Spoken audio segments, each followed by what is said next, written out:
Sobat Pembelajar, selamat datang di video panduan penyusunan kurikulum pelatihan bidang kesehatan. Video ini merupakan bagian terakhir dari 6 rangkaian video panduan penyusunan kurikulum pelatihan bidang kesehatan di lingkungan Kementerian Kesehatan Republik Indonesia. Sobat Pembelajar, pernahkah Anda melihat peserta pelatihan kebingungan atau tidak mengerjakan tugas sesuai harapan? Coba renungkan. Apakah hal ini bisa terjadi karena panduan penugasan yang kurang jelas?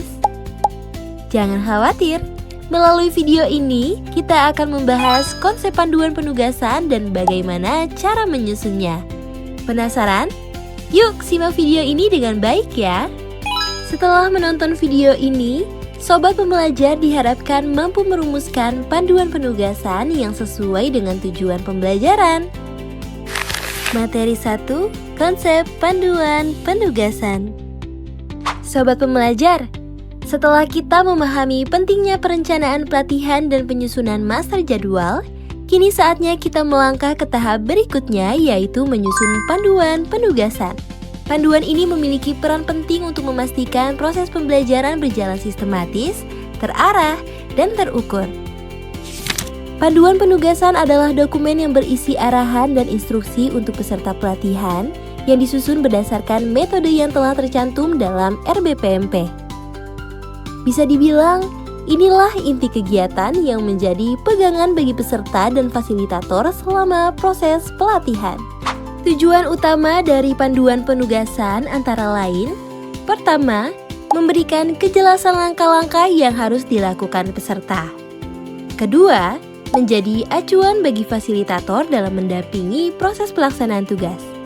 Ketiga, memastikan tugas yang dilakukan sesuai dengan capaian pembelajaran yang sudah ditetapkan.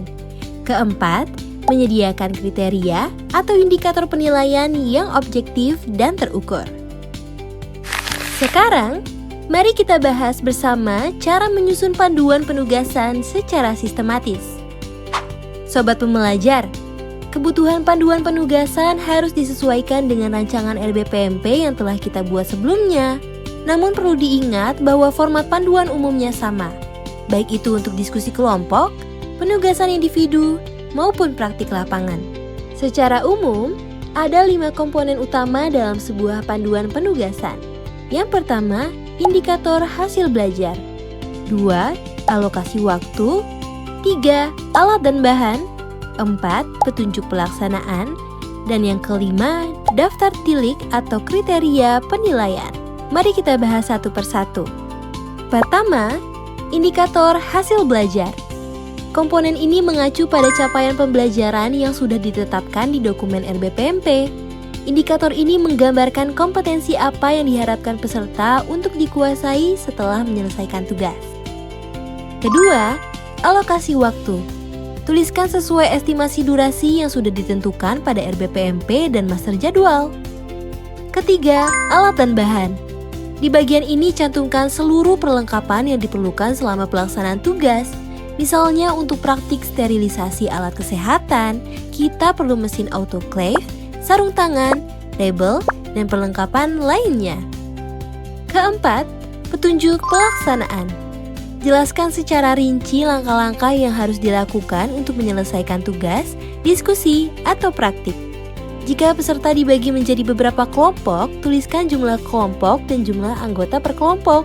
Sertakan juga peran fasilitator serta apa saja yang harus dilakukan peserta dari awal hingga akhir kegiatan. Kelima, daftar tilik atau kriteria penilaian. Komponen ini membantu memastikan bahwa penilaian dilakukan secara objektif dan terukur, sesuai dengan indikator yang telah ditetapkan. Nah, Sobat Pembelajar, kita telah selesai mempelajari cara menyusun panduan penugasan. Dengan panduan yang jelas, peserta dapat melaksanakan tugas dengan tepat, dan fasilitator pun dapat mendampingi proses pembelajaran secara terarah. Oleh karena itu, pastikan setiap komponen panduan sudah disusun selaras dengan RBPMP dan tujuan pembelajarannya. Setelah kita mengulas bersama konsep dan langkah penyusunan panduan penugasan, yuk kita renungkan sejenak. Apa tantangan terbesar yang Anda hadapi saat membuat panduan penugasan yang benar-benar jelas dan mudah dipahami peserta pelatihan? Dan yang tak kalah penting, Bagaimana strategi Anda agar panduan tersebut konsisten digunakan oleh fasilitator dan mampu membantu peserta mencapai capaian pembelajaran secara optimal? Mari pikirkan bersama dan diskusikan dengan tim Anda.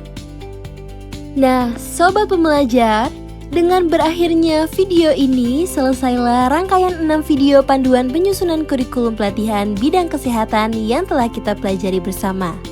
Semoga seluruh materi yang disampaikan dapat membantu Anda dalam merancang kurikulum pelatihan yang terstruktur. Terima kasih atas perhatian dan dedikasi Anda untuk terus meningkatkan kualitas pelatihan di bidang kesehatan. Sampai jumpa di kesempatan belajar berikutnya. Dah!